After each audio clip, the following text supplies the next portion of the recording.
Hi folks, my name is Arlo Malmberg. I am the Data and Policy Analyst here at Berkeley Police Department. And in this video, I'm going to give you a tour of the Transparency Hub. This site is primarily centered around data that the department collects, and it is intended to promote trust and accountability with the communities that we serve. Data is just one part of that equation, but I do think that it provides an interesting window into how the department operates, and I hope you find it useful to that end. So the Transparency Hub is a website that you can reach from the City of Berkeley's own website, and it is composed of data-oriented pages and community engagement-focused pages. Data pages summarize and visualize data that is already publicly available in the city's open data portal, but this site makes those numbers immediately accessible and updates on a daily basis. So we have separate pages for stop data, data on calls for service, and use of force data. And each page offers multiple tools, each one increasing in detail, customizability, and ultimately analytical power. There's a lot here, so I'll give you some examples of how you might use the tools on the Transparency Hub, and then I'll encourage you to dig in on your own and reach out to webmail@cityofberkeley.info if you have any questions, and please keep an eye out for any announcements about our upcoming office hours. Okay, let's say, for example, that you are a concerned resident, you've been seeing what's been going on in the national news about excessive uses of force, and you want to get a quick sense of what has been going on locally in Berkeley. So you can navigate to this Use of Force tab and check out the first tool on the page, which is this data snapshot. Every data page starts with a snapshot, which gives you a quick look at some top line numbers of interest and shows how they've changed compared to the same time period from a year before. So you can zoom in on the map to see where incidents have occurred, and the list on the right is going to update as you move the map around. So in this case, you'll see some numbers on use of force from the last 30 days and year to date. And if you have any questions about how the different levels of force are defined, you can check out the text at the beginning of the page or in this notes section here that will provide a little bit more detail. And at the bottom of this, and really every page, you'll find some additional resources that will provide further context for the data that you're looking at. So the idea is that you can get a good sense of what is going on in Berkeley in terms of use of force with just a click of a button, instead of having to wait for an annual report or go through the trouble of downloading the publicly available raw data, uploading it into Excel or some statistical analysis software, and running the numbers on your own if you don't want to do that. Now you can just get it all right here.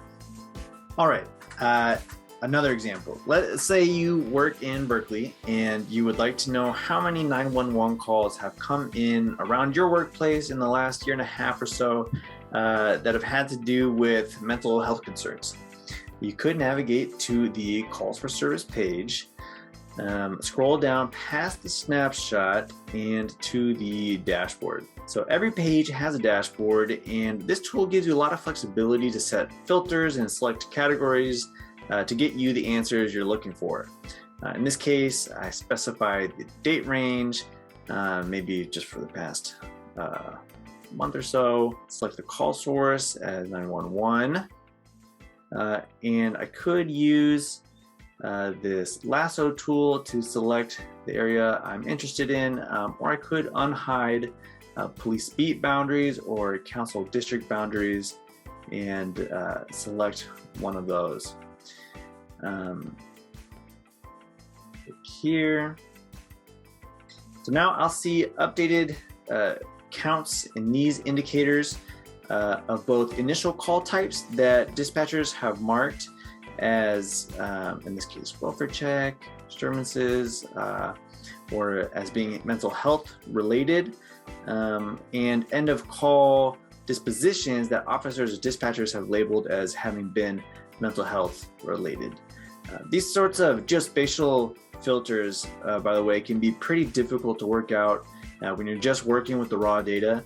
But this sort of information can be so useful to folks. So we wanted to make it as easy as possible to dig into. Okay, last example. If you have been following all of the council meetings around reimagining public safety, or if you've seen some of the various task force meetings around fair and impartial policing, you might have some concerns about the racial disparities in stops and how that disparity can be calculated. Well, in that case, you can come to the stop data page, scroll down past the snapshot, past the dashboard, and check out our interactive stop data analysis tool. So here you will see the same analyses that have been reproduced in those meetings, like yield rate analysis or the veil of darkness test, but with options for the user to define the parameters of the analysis depending on what you deem as most appropriate. You also have some choices on how to visualize the output or the results.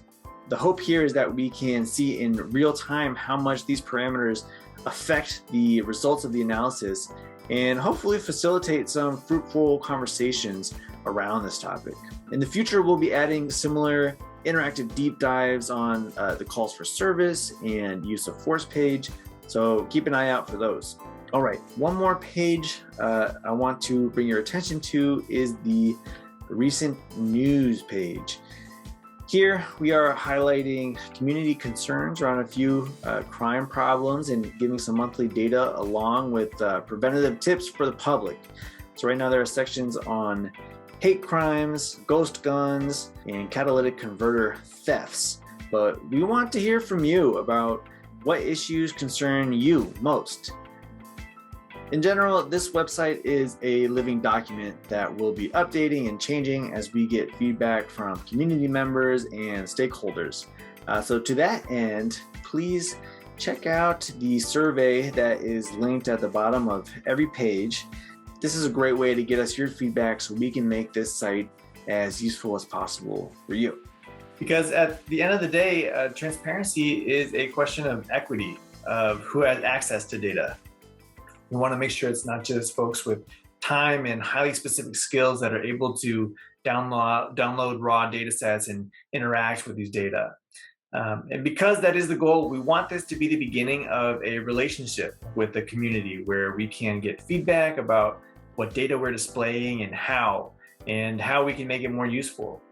Our deepest goal is to facilitate a conversation with the community about crime priorities across the city and use the information to facilitate problem solving. I think we all share that goal here. So I'm excited to collaborate with you as much as I can because data can inform good policy, but only if we have honest and personal conversations about the content and context of the numbers. So take a look and reach out or fill out the survey if you have any feedback for us. Thanks for watching.